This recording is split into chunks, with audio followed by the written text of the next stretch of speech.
और बेशक हमने हुसूल नसीहत के लिए कुरान को आसान कर दिया है, तो है कोई नसीहत हासिल करने वाला। أعوذ بالله من الشيطان الرجيم.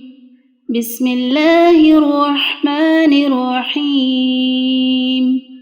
إذا زلزلت الأرض زلزالها وأخرجت الأرض أثقالها وقال الإنسان ما لها يومئذ تحدث أخبارها بأن ربك أوحى لها يومئذ يصدر الناس أشتاتا ليروا أعمالهم فمن يعمل مثقال ذرة خيرا يره ومن يعمل مثقال ذرة شرا يره.